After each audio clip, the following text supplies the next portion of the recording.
दिल्ली से लेकर गाजीपुर और लखनऊ के 11 ठिकानों पर छापेमारी करीब 15 घंटे तक, और इस छापेमारी में 100 से अधिक बेनामी संपत्तियों की जानकारी। यही लब्बो-लुआब है ईडी के द्वारा पूर्व विधायक मुख्तार अंसारी के ठिकानों पर की गई छापेमारी का। नमस्कार, यूपी तक में आपका स्वागत है। मैं हूं संतोष कुमार और आज हम बात पूर्व विधायक मुख्तार अंसारी के घर पर गुरुवार को हुई छापेमारी की करेंगे। यह छापेमारी ईडी की 2 टीमों ने की।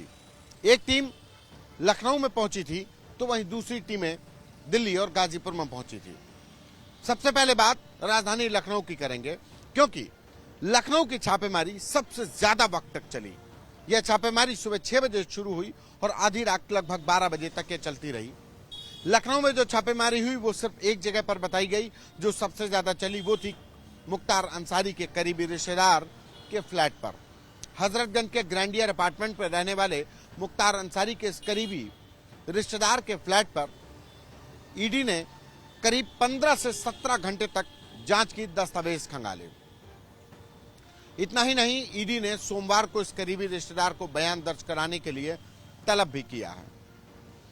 इस ठिकाने पर ईडी ने 2 टीमें पहुंची थी। एक टीम प्रयागराज की थी और दूसरी लखनऊ जोनल मुख्यालय की।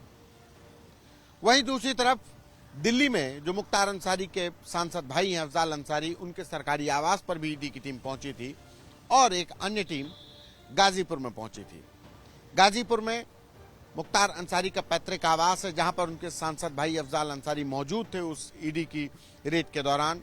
वहां पर ईडी की टीम पहुंची और इसके अलावा मुख्तार अंसारी के बेहद करीबी फंडर, अगर नाम कहा जाए तो मुश्ताक अहमद जो ट्रांसपोर्टर है, इसके अलावा 2 अन्य लोग जो कारोबारी हैं, रियल एस्टेट के कारोबारी हैं, विक्रम अग्रहरी, और इसके साथ ही गणेश दत्त मिश्रा। इन 3 लोगों के करीबी बताए गए मुख्तार अंसारी के इनके ठिकानों पर भी छापेमारी की गई।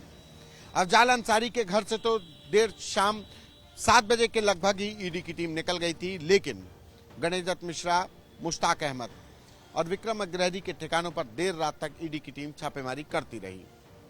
लखनऊ में छापेमारी 12 बजे तक चली। इस पूरी छापेमारी के दौरान ईडी को 100 से अधिक बेनामी संपत्तियों की जानकारी मिली है। कुछ ऐसी संपत्तियों की जानकारी मिली जो किसी और के नाम पर हैं और जिसमें कहीं ना कहीं मुख्तार अंसारी का कनेक्शन, ईडी को शक है कि मुख्तार अंसारी का परिवार या उसका फंड यहां पर इन्वॉल्व है। दरअसल ईडी को जांच के दौरान लखनऊ के एक ऐसे बिल्डर की भी जानकारी मिली जिसका मुख्तार अंसारी से बेहद पुराना रिश्ता रहा है। जब मुख्तार अंसारी विधायक हुए तो उस समय पर इस बिल्डर के घर पर ही मुख्तार अंसारी का ठिकाना हुआ करता था, लेकिन जुलाई 2021 में जब ईडी ने पीएमएलए एक्ट में मुख्तार अंसारी और उनके करीबियों पर एफआईआर दर्ज की, उसके बाद से इस बिल्डर ने खुद को किनारे करना शुरू कर दिया, कागजों का दुरुस्तीकरण कर लिया।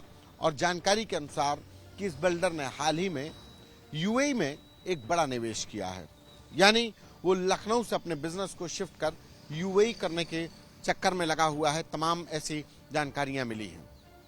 वहीं दूसरी तरफ जो ईडी के द्वारा जो जांच की गई, जांच के दौरान कुछ फंड ट्रांसफर्स की भी जानकारी आई कि जो शत्रु संपत्ति को किराए पर देने के बाद जो फंड आया, जो पैसा आया, वो उन ट्रांसपोर्टर और रियल एस्टेट के बिजनेस में भी लगाया गया। यही वजह थी कि कुछ ऐसे दस्तावेज मिलने के बाद ईडी की टीमें लगभग 15 घंटे तक लखनऊ के उस ग्रैंडियर अपार्टमेंट में छानबीन करती रहीं और रात 12 बजे जब ईडी की टीम वापस गई तो ताकीद करके गई कि सोमवार को जो करीबी रिश्तेदार है मुख्तार अंसारी के, उनको अपना बयान दर्ज कराने के लिए पहुंचना है। फिलहाल मुख्तार अंसारी और उनके करीबियों पर ईडी का शिकंजा कसता जा रहा है। जो पीएमएलए एक्ट में एफआईआर दर्ज हुई है उसमें अब तक की सबसे बड़ी छापेमारी ईडी के द्वारा की गई और इस छापेमारी में तमाम ऐसे जानकारियां हासिल हुई हैं जिसके सहारे कहा जा सकता है कि ईडी अपनी जांच को आगे बढ़ा रही है। यूपी तक में इतना ही। दीजिए मुझे इजाजत। नमस्कार।